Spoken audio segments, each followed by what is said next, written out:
This week on Central News, we'll take a look at the possibility of switching back to online classes and how it affects our students and professors here at NCCU.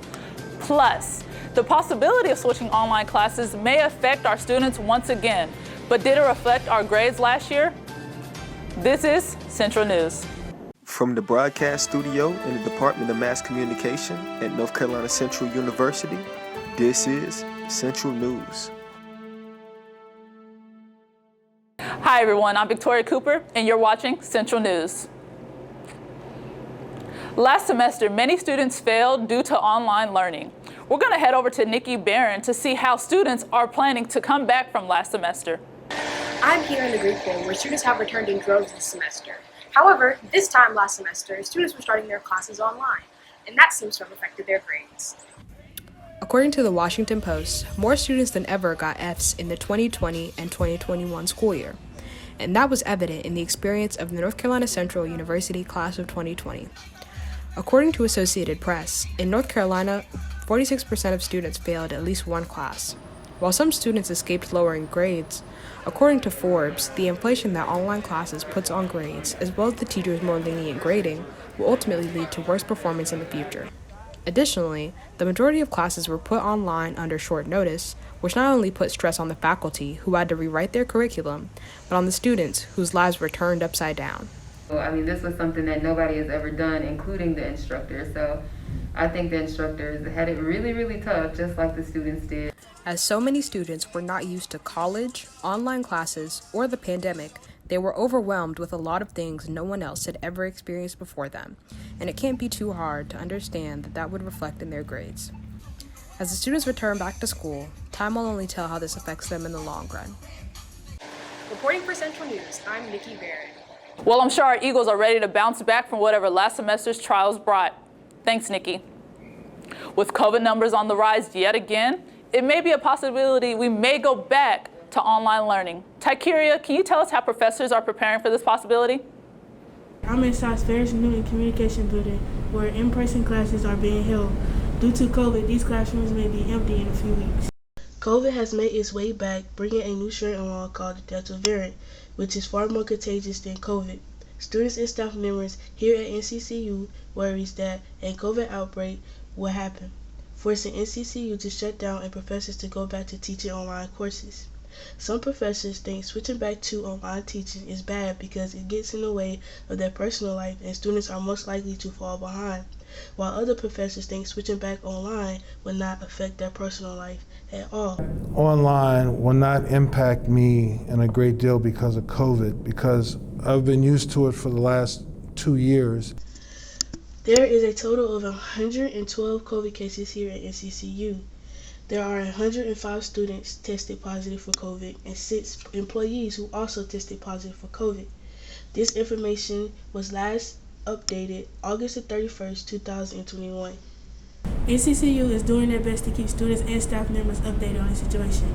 Reporting for Central News, Tykeria McNary. Well, if we do have to go back to online learning, I'm sure our Eagles will be better prepared this time. Thanks, Tykeria.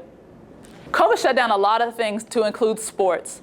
A lot of senior athletes thought it was a curse because it shut down their senior seasons. Others thought it was a blessing. Nike Martin went to go find out how athletes were affected by this season. As you can see, I'm outside the O'Kelly Ridge Stadium as the team prepares for this week's upcoming challenge. Not only are they going against the opposing team, but they also have to deal with the pandemic. I'm here to find out from the players just how it is to play in a pandemic. COVID struck the sports world last season, leaving many without a season, sick, or even worse, dead. For those who love sports, we also love safe and healthy players. I asked players how they adjusted to playing during these times and how their game is affected if fans aren't allowed in the stands. Players are saying it would suck not to be able to hear the crowd yelling as they score touchdowns, catch interceptions, or make big hits. Next, I asked if they feared playing in a pandemic and what is the team doing in order to secure one another's safety. Players said it's different playing in a pandemic and that they social distance and keep their mask on. Coach do a great job of keeping us sectioned off from other sports and other people. They do a good job of keeping our stuff clean, and for the most part, we keep our masks on 24/7. So Coaches make sure they do their part in keeping everyone safe. Each member of the team and staff take weekly tests and have been asked to take the vaccine in order to help prevent the spread of COVID. Coaches also mention how all the equipment are cleaned thoroughly for the safety of the players. It's a team effort to make sure everyone is safe and healthy in order for the Eagles to have a successful season on and off the field. As you can see, there's a lot of elements that have to take place in order for the Eagles to be successful, not only against their opposing team, but to beat the new variant. But I have no doubt that with the help of the coaches and the players, they'll get the job done. I believe nothing will stand in the Eagles' way of being successful this season. Reporting for Central News, Nike Martin. Well, I'm sure athletes worldwide are glad that sports are back. Thanks, Nike. Well, since sports are back, that means Eagle football is back and better than ever. We recently traveled to Atlanta, Georgia to compete in the MEAC SWAC football challenge and beat Alcorn State for the first time in school history. Dwayne Whitehead has more on this story. This will be the Eagles' second time participating in the MEAC SWAC challenge, with 2018 being the last time they participated. Facing off against the Alcorn State Braves at Center Park Stadium on August 28, 2021.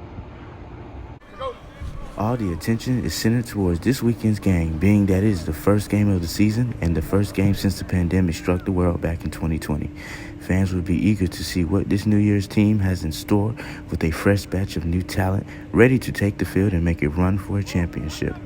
For the first time since early 2020, fans will be allowed at the game with tickets starting at just $10. Student Engagement and Leadership will be hosting an excursion for students wanting to attend the game. Student packages are $75 and include travel, a 2-night stay at a hotel, game ticket, and tailgate. I spoke with SAB advisor Deasis Cox to find out more about the excursion. Institution, we have taken into consideration different safety measures that we need to have in place. The university will appear on College Game Day on ESPN and Good Morning America on ABC to discuss the excitement for this matchup to begin the 2021 college football season. Going into this game, the Eagles are considered to be the underdog, with Alcorn State being the favorites from previous seasons. With a new roster, the Eagles are optimistic about this game and upcoming season. With COVID restrictions easing, this is a major step for the university and its athletic program, especially those who love to come to O'Kelly-Riddick Stadium. I'm Dwayne Whitehead, reporting for Central News. Well, when we saw that score, I know my Eagle pride was definitely amplified. Thanks, Dwayne. Well, that's all we have for Central News today. Make sure you tune in next Friday at noon. And remember, keep your Eagle pride amplified. I'm Victoria Cooper, and thank you for watching.